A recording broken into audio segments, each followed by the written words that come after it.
Bonjour à tous, soyez les bienvenus sur Nice Video et sur cette playlist de vidéos courtes sur le développement web consacrée au langage PHP. Dans le précédent chapitre, on a vu comment utiliser les fonctions existantes de PHP. Dans ce chapitre, on va voir comment créer nos propres fonctions en commençant par un rappel sur l'utilité des fonctions.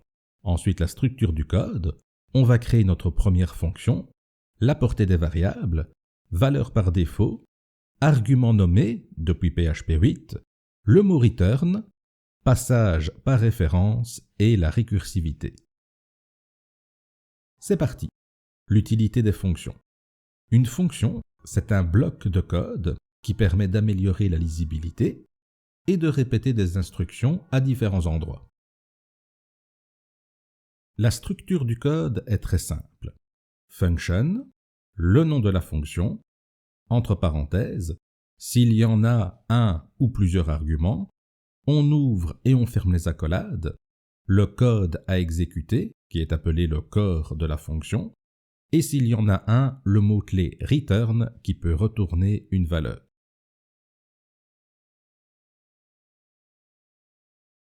C'est parti, on crée notre première fonction. Si on souhaite créer une fonction et l'appeler echo, on aura dans ce cas un message d'erreur, car la fonction echo existe déjà dans le PHP. On va appeler notre fonction hello, qui n'est pas un mot-clé réservé dans le PHP. On va écrire function, hello, les parenthèses, les accolades, echo hello world. On vient de créer notre première fonction. On dit qu'on a déclaré la fonction. Pour le moment, hello world ne s'affiche pas encore à l'écran, car on doit appeler la fonction. Pour appeler la fonction, on écrit le nom de la fonction hello, les parenthèses et le point-virgule. Ceci va afficher à l'écran hello world. Si on appelle 3 fois la fonction hello, ça va afficher à l'écran 3 fois le texte hello world. On vient donc d'apprendre comment déclarer et appeler une fonction. Portée des variables. On va maintenant créer une fonction pour dire bonjour à une personne. Si on crée la variable prénom à l'extérieur de la fonction et qu'on souhaite l'afficher à l'intérieur de la fonction comme ceci, la fonction bonjour ne sait pas accéder à la première variable prénom. Même si elles ont le même nom, il s'agit en fait de 2 variables différentes. Pour utiliser la première variable prénom à l'intérieur de la fonction, on doit la passer en argument. On va donc écrire entre les parenthèses le nom de la variable. La fonction bonjour a maintenant un seul argument et est fonctionnelle. Elle va afficher correctement le prénom. Une fonction peut avoir 0, 1 ou plusieurs arguments. On peut aussi utiliser un autre nom de variable, ce qui sera aussi fonctionnel. Et on peut aussi écrire directement une valeur sans passer par une variable.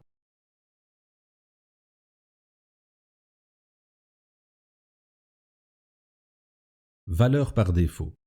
On va reprendre notre fonction bonjour et on va essayer de faire un appel sans argument.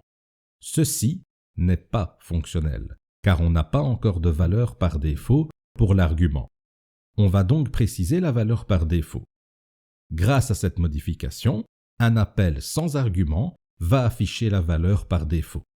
Lorsqu'on met une valeur par défaut, le paramètre devient donc optionnel. On verra dans la prochaine vidéo une astuce pour gérer facilement plusieurs arguments. Voilà pour les valeurs par défaut, c'est aussi simple que ça. Argument nommé depuis PHP 8. Un point important à préciser est l'ordre des arguments. Dans notre fonction bonjour, on affiche d'abord le premier argument, qui est la variable prénom, et ensuite on affiche le deuxième argument nom. Si on ne sait plus dans quel ordre on a écrit les arguments lors de la déclaration de la fonction, ça peut poser problème. Pour bien comprendre, voici quelques exemples.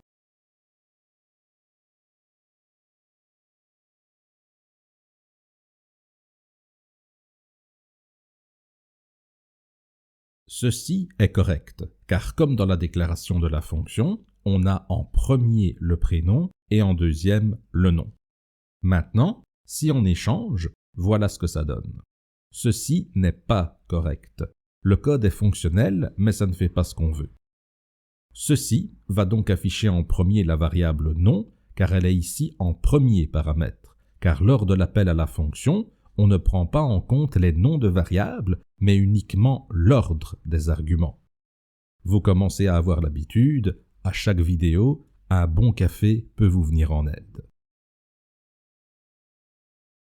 Pour régler le problème d'ordre des arguments, depuis PHP 8, il y a une nouveauté, les arguments nommés.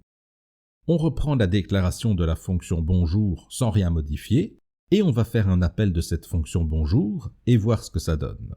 On écrit le nom de l'argument sans le signe $, 2 points et la valeur.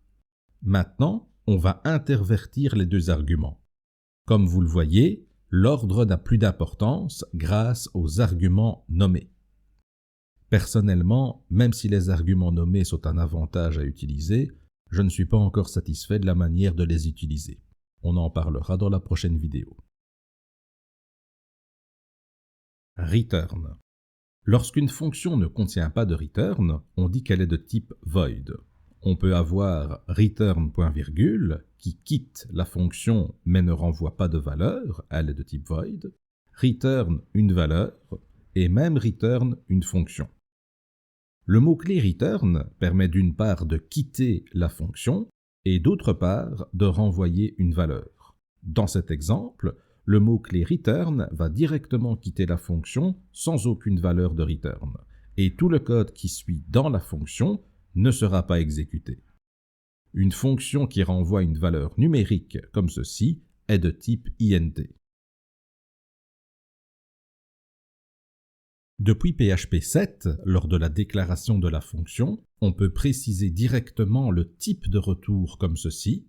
On ajoute 2 points, le type de la variable retournée ou void.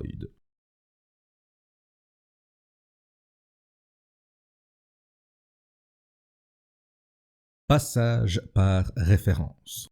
Dans les précédentes fonctions, on passait une valeur en tant qu'argument. Le contenu des variables ne changeait pas.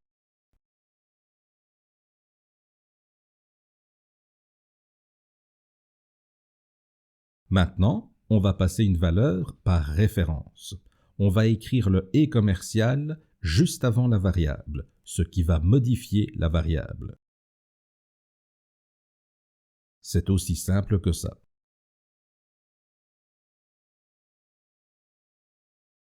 Récursivité. Une fonction récursive est une fonction qui s'appelle elle-même. L'exemple le plus connu est la fonction mathématique factorielle. Dans notre exemple, on voit que la fonction factorielle s'appelle elle-même. Et voilà, c'est la fin du chapitre de la partie théorique sur la création de fonctions. Et on se donne rendez-vous dans le prochain chapitre où on va passer à la pratique avec la création de fonctions paramétrées que vous allez pouvoir réutiliser dans vos futurs projets.